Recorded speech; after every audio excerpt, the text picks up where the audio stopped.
नमस्कार, मी ऐश्वर्या. स्वागत आहे एबीएम न्यूजमध्ये. मागच्या महिन्यात एक आनंदाची बातमी आपल्या समोर आली होती की थिएटर्स ओपन होत आहेत आणि आता प्रेक्षक पुन्हा चित्रपटांचा आस्वाद थिएटर्समध्ये घेऊ शकत आहेत. आणखीन एक आनंदाची बातमी मी चित्रपट प्रेमींसाठी आणली आहे, ज्याची आपण उत्सुकतेने वाट पाहत होतो. तो पुणे आंतरराष्ट्रीय चित्रपट महोत्सव लवकरच होत आहे.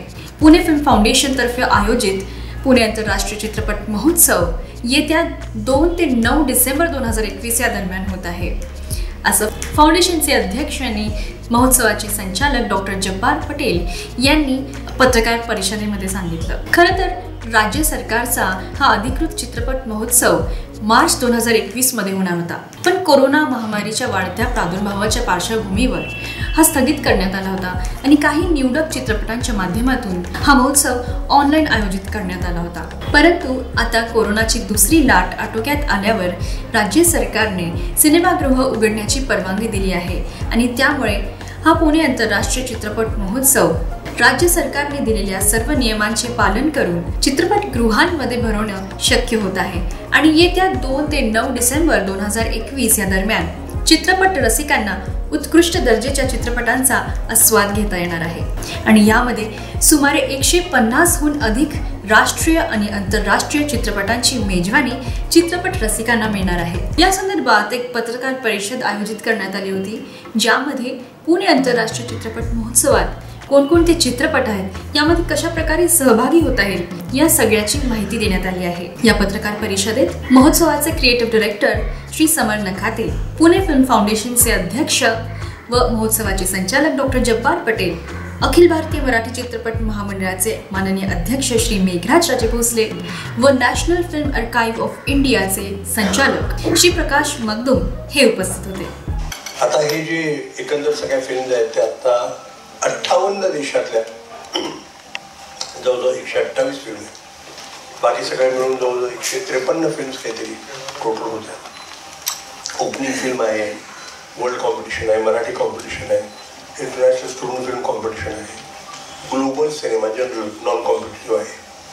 त्यानंतर थीम जो आहे हा त्याच्याबद्दल आहे सेक्शन.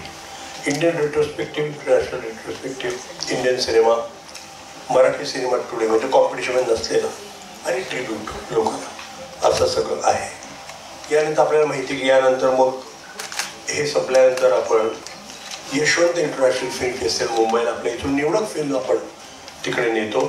त्यामध्ये it will be 11th year now of Yashwant international film festival, where it happens in Chawan Center, and we are showing about 80 films around it, and that is happening between 10th to 16th of December. तिथं Sharad Pawar chairman आहेत त्या फेस्टिवलचे आणि it happens in Chavan centre.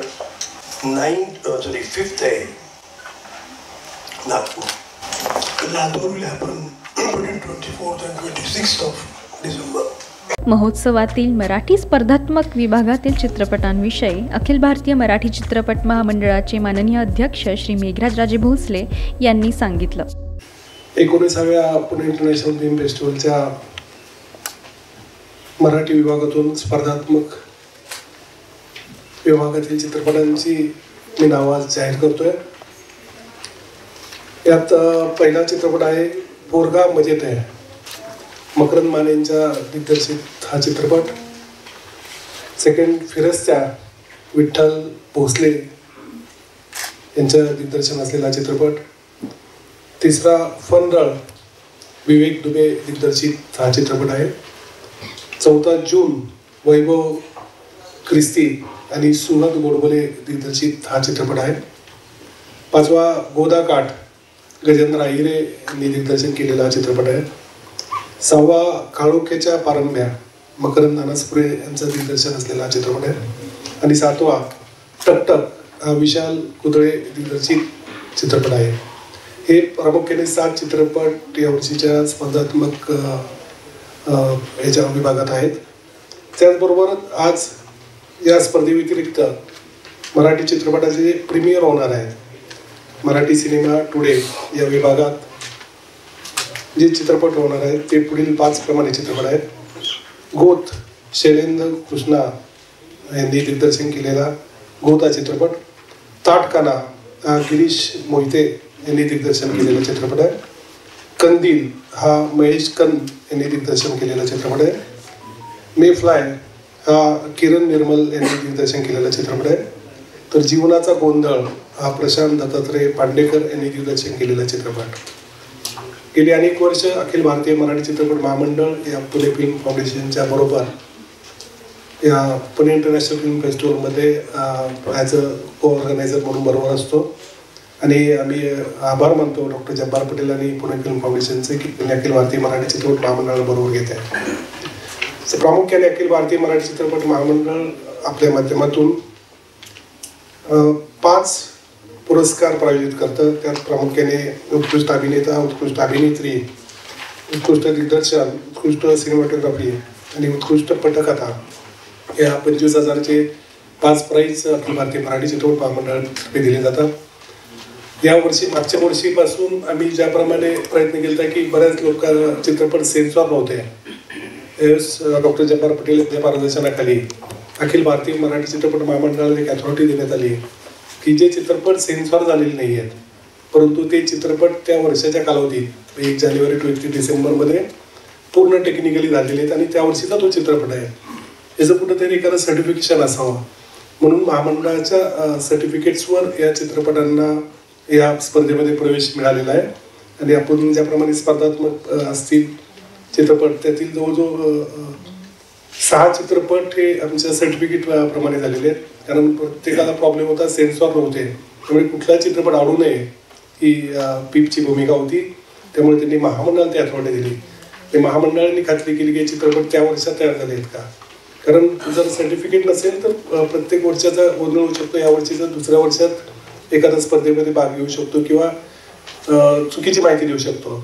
तर त्या माध्यमातून चित्रपट महामंडळाने त्याला सर्टिफिकेट दिले आणि त्याप्रमाणे त्यांनी स्पर्धेत भाग घेतलेला आहे. परत एकदा मी पीपचा आभार मानतो. Thank you very much. गेल्या 3 वर्षापासून इन्फॉर्मेशन ब्रॉडकास्टिंग मिनिस्ट्रीने एक असा नियम पास केला की जो सिनेमा सेन्सॉर झालेला नाही पण पूर्ण झालेला आहे तो दाखवायला हरकत नाही फेस्टिवलमध्ये. पण ज्यावेळेला तो सिनेमा मेघराज थिएटरमध्ये जातो सिनेमॅटोग्राफी 10 ॲक्ट प्रमाणे त्याला सेन्सॉर करायला लागतो. हा फक्त एक भाग आहे. कारण असं आहे की थोडीशी डिस्क्रिपन्सी होत होती. तर आमचे काही मित्र अदूर गोपालकृष्ण या सगळ्या लोकांनी सांगितलं की हा तुम्ही भारतीय चित्रपटांवरती अन्याय करताय कारण सेन्सॉर झाल्याशिवाय सिनेमे दाखवले असं होतं. आमचे काही भाग पॉलिटिकल असू शकतात, मॅन्युअल प्रॉब्लेमवरती असू शकतं, तुम्ही कसे कापू शकता. पण तो सिनेमा माझ्या मनाप्रमाणे होत नाही. शेवटी आता हा नियम सरसकट वर्ल्ड सिनेमा आणि भारतीय सिनेमाला सगळ्यांना लागू आहे. सेनापती बापट रस्त्यावरील पॅव्हिलियन मॉलमधील PVR आयकॉन, कॅम्प परिसरातील आयनॉक्स व लॉ कॉलेज रस्त्यावरील राष्ट्रीय फिल्म संग्रहालय NFAI येथे यंदा महोत्सवातील चित्रपट दाखवले जातील. महोत्सवात सहभागी होण्यासाठी ऑनलाईन नोंदणी 18 नोव्हेंबरपासून सुरू होईल तर 22 नोव्हेंबरपासून महोत्सव होणाऱ्या 3ही चित्रपटगृहांमध्ये स्पॉट नोंदणीची सुविधा उपलब्ध होणार आहे. संपूर्ण महोत्सवासाठीचे नोंदणी शुल्क ₹600 इतके आहेत. नवीन जे लोक येतील त्यांनी ऑनलाईन रजिस्ट्रेशन करायचं आहे. त्याची ₹600 जी तेव्हा होती तीच फीज आपण ठेवलेली आहे. त्यात काही वाढ नाही, काही नाही. ते उद्यापासून सुरू होतं. 22 तारखेपासून त्याचं ऑनलाईन काउंटर सुरू होतील. कॅटलॉग हा नेहमीप्रमाणे तो फिजिकल मिळणार नाही, डिजिटल देणार आहेत. कारण आपल्याला वस्तू हँडल करायला किंवा हे करायला तर सध्या जे काही नियम आहेत ते नियम आपण काटेकोरपणे पाळणार आहोत. जे लोक थिएटरमध्ये येऊन सिनेमा बघणार आहेत आणि रजिस्ट्रेशन करणार आहेत त्यांना असा एक मास्क आम्ही पीफतर्फे देणार आहोत. जी आपली कोरोनाबाबतची जी लढाई चालू आहे त्यात एक हे आपल्या बाजूने पीफच्या बाजूने एक हे आपण करतोय. याबरोबरच जागतिक स्पर्धा विभागातील चित्रपटांची नावं आणि त्याविषयी महोत्सवाचे क्रिएटिव्ह डायरेक्टर श्री समर नखाते यांनी विस्तृतमध्ये सांगितलं. The 14 films coming from the references where we say that sometimes country is producing it but some country where it is getting shot, so the issues are connected to that, like the Armenian film Should the Wind Drop or In the Shadows. In the Turkey then we started realizing that there is something happening, but people are interpreting it in a different level of visual thinking. That is what we call leaving the reality and taking it to the higher level. Sometimes the issues connected are today's, but hypothetically they are being positioned into the futuristic logics. There I feel that all the human endeavors in this films, like A Common Crime, is a very, I would like you to see this kinds of film, where there's one lady and somebody knocks on the door and he says, I'm being followed, I'm being hit something, and she's afraid. And next day she finds that that person is dead and she feels that I should have opened the door. Now, from personal insecurities to larger concerns, sometimes the systems are dilapidating. So the whole film takes place into very, I'll say the factory, broken shambles context. But still human beings are trying to survive kind of things. Alien is a very interesting Iranian film. I would like you to keep in touch with, keep looking for it. It is connected to somebody who is coming from some other part of the social structure, and he stays and he finds or he feels that there is somebody keeping an eye on him. These days we talk about so many things, and the human fear of how I'll be sidetracked, how I'll be being treated. Kala-Azar is a very interesting film about somebody who running a kind of a house or the services which give you support to terminate the घरातले पाळीव प्राणी. And suddenly that whole system starts looking, हे फक्त पाळीव प्राण्याबद्दल नाहीच आहे, हे खूप, this is very different in the, आतून त्याचा गाभा वेगळा आहे. True Mothers from Japan is again a very interesting film. There's a Night of the Kings, which is connected to Senegalese kind of a background. Russian Death is about two persons and they looking at it. Shaltan is a very interesting film from Slovakia. I personally feel when we go into those kinds of searches, many times what happens that we either categorize the world only into the popular or what is being provided to you. So this whole going into the sub-pockets of the human sensitivities and bringing the films out of those, उन गली कूचियों में से कुछ चुन के निकाल के Lana पड़ता है. And that is where I feel The Best Families, again from Colombia, Peru, is a very, very interesting. Isaac is a Lithuanian film, and Bara by Bara is an Indian film. It's a very interesting film, especially, I'll just hint at it. It's about man or the human being looking at something, and there's a camera. But it happens in a very आपण जसं बनारस म्हणतो घाट त्या ठिकाणी ती film घडते. आणि what is happening to human existence when somebody is having a camera, and that's a survival logic. It's a very interesting film. काय घडतं माणसांच्या आयुष्यात. And when I was going through this all 12 films or 14 films, I realized that the core is that human survival. Core is that human connectedness. Core is to make something is darker, but I have to open that darkness and look beyond it. Even if I have to try to go into the futuristic concept, abhi to aisa hai. So ye jo, this is where people, locations, human beings, relationship, the troubles, the issues, the psychological knots or the gathi bandhल्या काहीतरी आणि त्याचं काहीतरी होतं. But still human being has got that capacity. Why I'm telling you this? All last 2 years we have gone into that tenacity of human survival, tenacity and understanding to cross over that, to overcome that. We talk about the people at the forefront as warriors or something, but there are simple human beings, common human beings looking at violence, looking at their identities, their personal lives, their shady environment or the complex environment for which they have to deal with. And that human spirit is, according to me, is vital, very important. With this, I would like to come to the film, which is really, I again suggest you watch it on a big screen. It's The Woman. Why? I don't know.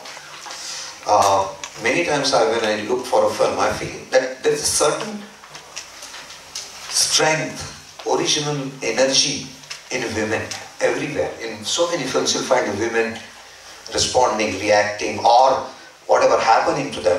The film Woman is about Mongolia. Yesterday I was reading in some papers about Mongolia and history of India. Opening film. मगाशी Nakate sir त्यांच्या बोलण्यामध्ये वारंवार मोठा पडदा विषय येत होता.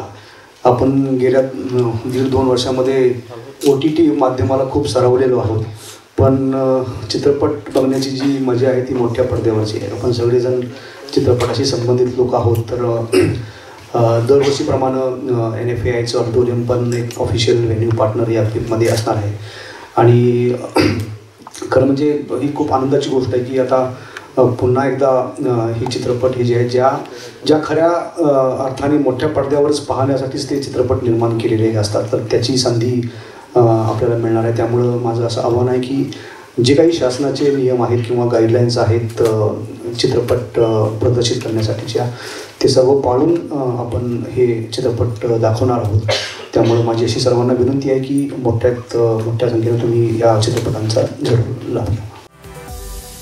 मराठी चित्रपट सृष्टीमधील घडामोडी व अखिल भारतीय मराठी चित्रपट महामंडळाचे उपक्रम या सर्वांचे अपडेट्स मिळवण्यासाठी सबस्क्राईब करा ABMCM न्यूज आणि नोटिफिकेशन बेल आयकॉनवर क्लिक करा.